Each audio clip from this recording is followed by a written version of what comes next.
శ్రీ గురుభ్యో నమః. మాఘపురాణం 22వ అధ్యాయం. ఈ అధ్యాయంలో ఏకాదశి వ్రత మహత్యం గురించి అనేక ప్రశ్నలకు సమాధానాలు మనం చూస్తాం. అంతేకాకుండా క్షీరసాగర మథనం గురించి కూడా ఈ అధ్యాయంలో మనం తెలుసుకుంటాం.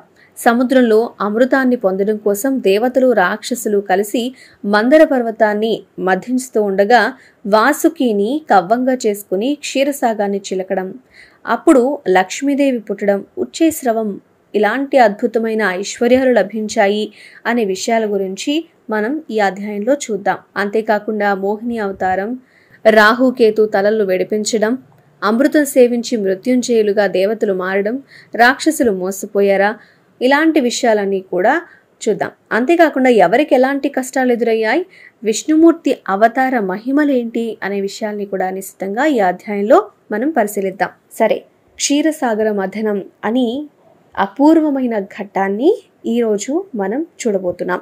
అశ్వమేధ యాగం చేసినవాడు, ఏకాదశి వ్రత నియమాన్ని పాటించినవాడు, మాఘమాస వ్రతాన్ని ఆచరించుచు ఏకాదశి వ్రతాన్ని పాటించేవాడు అశ్వమేధ యాగం చేసే ఎలాంటి పుణ్య ఫలితం వస్తుందో అలాంటి పుణ్యాన్ని సంపాదించుకుంటాడు. అంతేకాదు చివరికి మోక్షం కూడా సంపాదిస్తాడు అని తెలుస్తోంది. స్వర్గానికి అధిపతి ఇంద్రుడు తన పదవిని కూడా పొందాడు ఇలాంటి వ్రతాల్ని ఆచరించి అని చెప్పి. మాఘ ద్వాదశి రోజు బ్రాహ్మణులతో కలిసి పారాయణం చేసేవాడు, అన్నదానం చేసేవాడు పొందే పుణ్యం అనంతంగా చెప్పబడుతుంది. తిథులు అనేక ఉంటాయి, అందులో ఏకాదశి అన్నింటికంటే కూడా శుభప్రదమైంది. ఎట్లా అయింది? అనేక అశ్వమేధాలు చేస్తే వచ్చే పుణ్యం ఏకాదశి వ్రతం చేస్తే రావడం ఏంటి? ఎలా అయినా సరే అంత పుణ్యం సంపాదించి వాళ్ళకి జరిగిన మేలేంటి అనే విషయాలు తెలుసుకోవాలనుందా? అయితే ఈ కథని పూర్తిగా వినాల్సిందే. పాపాలను పోగొట్టి ఆయురారోగ్యాలను, సంపదలను, పుత్ర పౌత్రాభివృద్ధిని పొందే వ్రత కథ ఇప్పుడు మనం తెలుసుకుందాం. పూర్వకాలంలో దేవాసురులు మేరు పర్వతాన్ని కవ్వంగా చేసుకుని సర్పరాజైన వాసుకిని కవ్వపు తాడుగా చేసి క్షీరసాగర మథనం, అదే క్షీర సముద్రాన్ని మధిస్తూ ఉన్నారు. వాళ్ళు వాసుకిని మేరు పర్వతానికి 3 వరుసలుగా చుట్టి దేవతలు ఒకవైపు, రాక్షసులు ఇంకోవైపు పట్టుకుని ఉన్నారు. వారిద్దరూ కూడా సముద్రాన్ని మధిస్తూ ఉంటే పద్మాసని అయినటువంటి లక్ష్మీదేవి క్షీర సముద్రం నుంచి పుట్టింది. విష్ణువు ఆమెను భార్యగా స్వీకరిస్తాడు.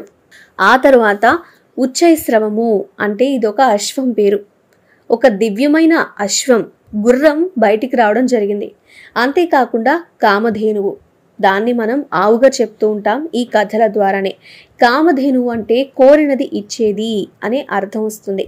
అలానే కల్పవృక్షము అంటే ఇది కూడా మనం అనుకున్న దాన్ని సాధించడం కోసం కల్పవృక్షం లాంటిది అనే పదం వాడతాం కదా, అలా అనుకున్నది ఇచ్చే ఒక వృక్షం. ఇవన్నీ కూడా పుడుతూ ఉంటాయి. ఇక అమృత కలశం కూడా సముద్రం నుంచి ఉద్భవించింది. శ్రీ మహావిష్ణువు వాటన్నింటినీ కూడా ఇంద్రుడికి ఇచ్చాడు. దేవదానవులు ఇద్దరు కూడా మరొకసారి సముద్రాన్ని మదించారు. అప్పుడు దేవతలు, రాక్షసులు ఇద్దరు భయపడి సర్వలోక శరణ్యుడైనటువంటి శంకరుని దగ్గరికి పోయి నమస్కరించి ఇలా స్తుతించారట. ఎందుకు అంటే అప్పుడు హాలాహలం పుట్టింది. ఇంతకీ దేవతలు, దానవులు శివుణ్ణి ఎలా ప్రార్థించారు అంటే, నమో గిరాం విధూరాయ నమస్తే గిరిధన్వవే నమః శివాయ శాంతాయ నమస్తే వృషభధ్వజ నమో నిత్యాయ దేవాయ నిర్మలాయ గుణాత్మనే త్రిలోకేశాయ దేవాయ నమస్తే త్రిపురాంతక త్రయంబక నమస్తేస్తు నమస్తే త్రిగుణాత్మనే త్రయీధర్మైక సాధ్యాయ త్రిరూపాయోరురూపిణే అరూపాయ సరూపాయ వేదవేద్యాయ తే నమః హరిప్రియాయ హంసాయ నమస్తే భయహారిణే మృత్యుంజయాయ మిత్రాయ నమస్తే భక్తవత్సల పాహ్యస్మాన్ కృపాయా శంభో విషాత్ వైశ్వానరోసమాత్ అని చాలా భయపడిన వాళ్ళై దేవదానవులిద్దరూ కూడా స్తుతిస్తూ ఉన్నారు.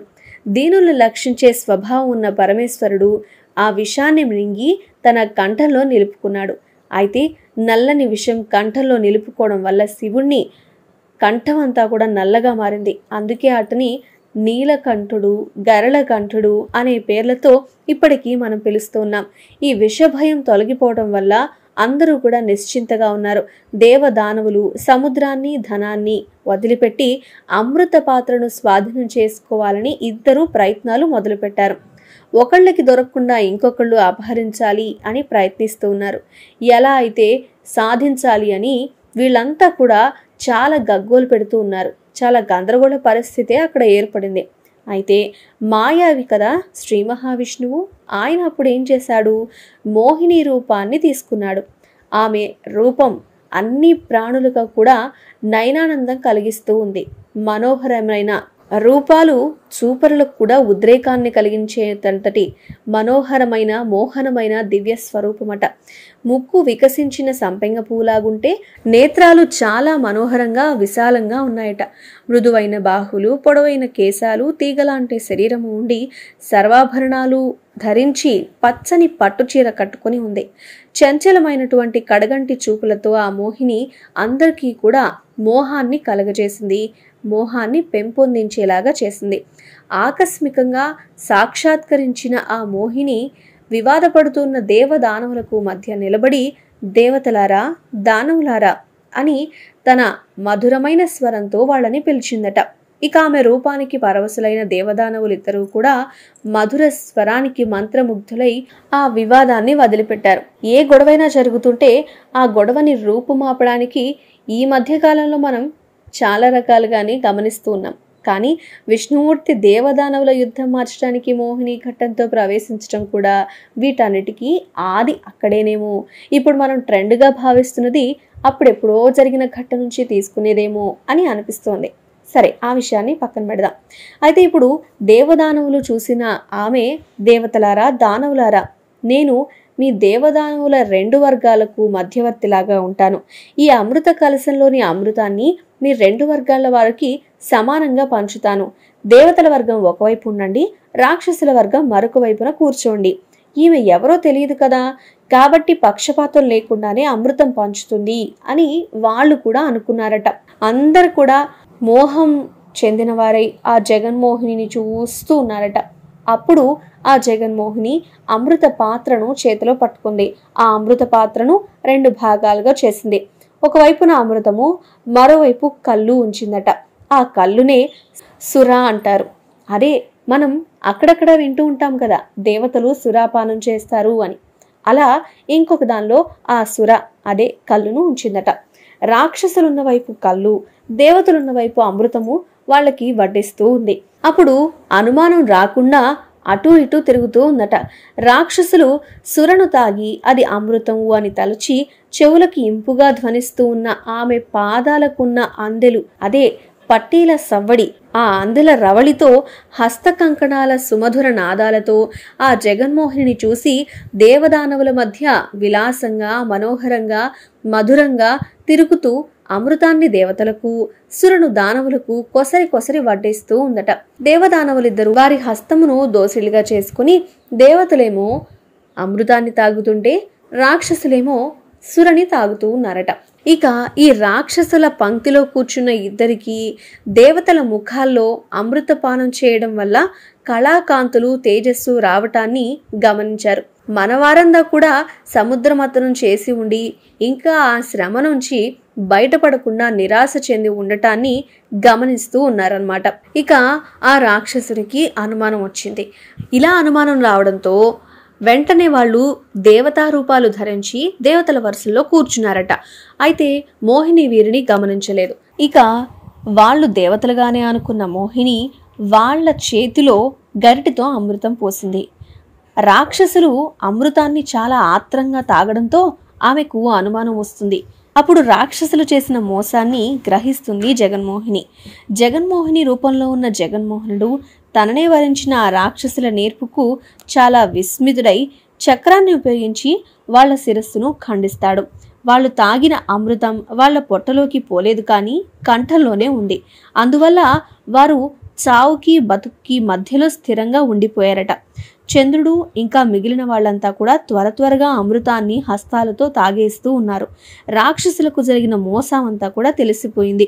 తన వారిలో ఇద్దరు అమృతము తాగకుండానే చక్రఖండితులై చావు బతుకుల మధ్యలో ఉన్నారని రాక్షసులకు అర్థమైంది. అయితే వారింత కష్టపడి శ్రమించి అమృతాన్ని తీసుకొస్తే ఇలా అయిందేంటి అని చాలా విచారంగా దుఃఖానికి పొంది ఆహాకారాలు చేస్తూ ఉన్నారు. దేవతలు రాక్షసుల్లో ఇద్దరు తమను మోసగించి అమృతాన్ని తాగారు అని గగ్గోలు పెడుతున్నారట. ఇక దానవులు ఈ విషయం తెలుసుకుని కకావికలమై తమ స్థానాలకు వెళ్లిపోయారు. జగన్మోహిని అయినటువంటి శ్రీహరి తన సొంత రూపానికి తిరిగి వచ్చాడు. అయితే చక్రంచే నరకబడ్డ చావు బతుకులు మధ్యలో ఉన్న అయోమయ స్థితిలో ఉన్న ఆ రాక్షసులు, కేశవ, చావును బతుకును కాని స్థితి మాకు చాలా దుర్భరంగా ఉంది, మా గతేంటి, మాకు ఆహారం ఏది అని దీనంగా శ్రీహరిని ప్రార్థించారట. అప్పుడు శ్రీహరి పాడ్యమి పూర్ణిమతో కానీ అమావాస్యతో కానీ సంధికాలంలో సూర్యుణ్ణి చంద్రుణ్ణి భక్షిస్తూ ఉండండి, అదే మీకు ఆహారం అని చెప్తాడట. ఆ రాక్షసులప్పుడు ఆకాశంలో స్థిరంగా ఉండిపోయారట.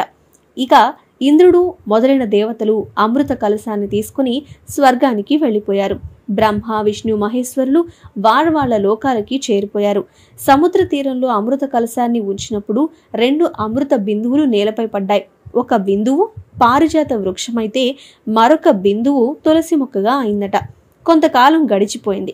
సత్యజిత్తు అనే శూద్రుడు ఒక మొక్కకు నీరు పోసి కుదుళ్లు కట్టి ఆ రెండింటిని సంరక్షించాడు.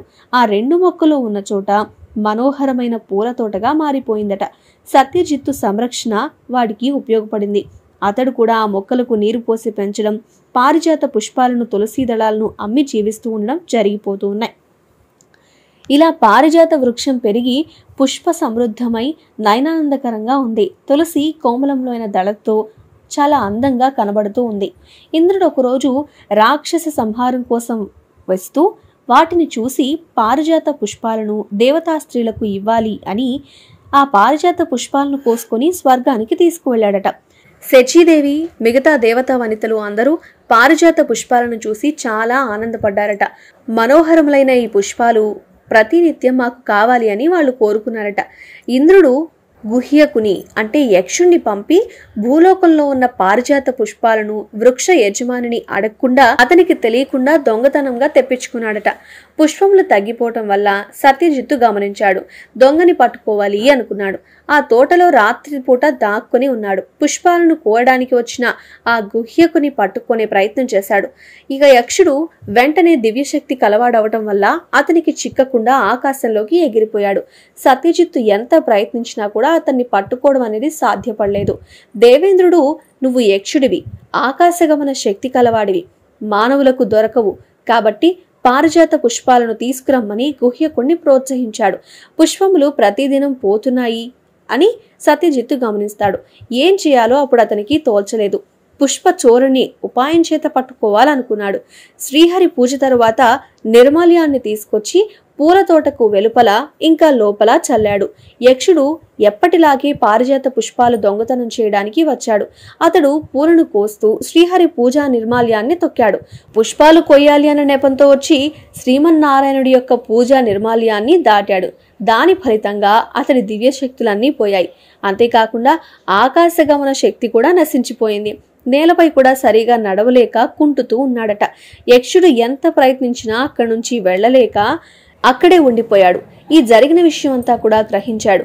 ఇక సత్యజిత్తు అతన్ని పట్టుకోవాలి అనుకుని, ఓరి, ఎవరివి నువ్వు? ఎవరు నిన్నిక్కడికి పంపించారు? మా పుష్పాలు ప్రతిదినం ఎందుకని ఇలా అపహరిస్తూ ఉన్నావు? చెప్పు అని గర్జించాడు యక్షుడిని. అప్పుడు చెప్తున్నాడు, నేను యక్షుడను, ఇంద్రుడి సేవకుడను. ఈ పుష్పాలు అపహరించి ఇంద్రునికి ఇస్తూ ఉంటాను. ఇంద్రుని ఆజ్ఞ వల్లే నేను ఇలా చేశాను. కానీ తెలివిగలవాడవైన నీకిప్పుడు నేను చిక్కిపోయాను అని చెప్తాడు. సత్యజిత్తు ఏమీ మాట్లాడకుండా ఇంటికి వెళ్ళిపోతాడు. ఇంద్రుని సేవకుడైన యక్షుడు 3 రోజులు బందీ అయి ఆ తోటలోనే ఉండిపోయాడు. ఇంతటితో ఈ అధ్యాయం పూర్తయింది. మాఘపురాణంలోని ప్రతి అధ్యాయాన్ని మీకు అందించే ప్రయత్నం చేస్తాం. ఈ వీడియో కనుక మీకు నచ్చినట్లయితే లైక్ చేయండి, షేర్ చేయండి, మా ఛానల్ని సబ్స్క్రైబ్ చేసుకోండి.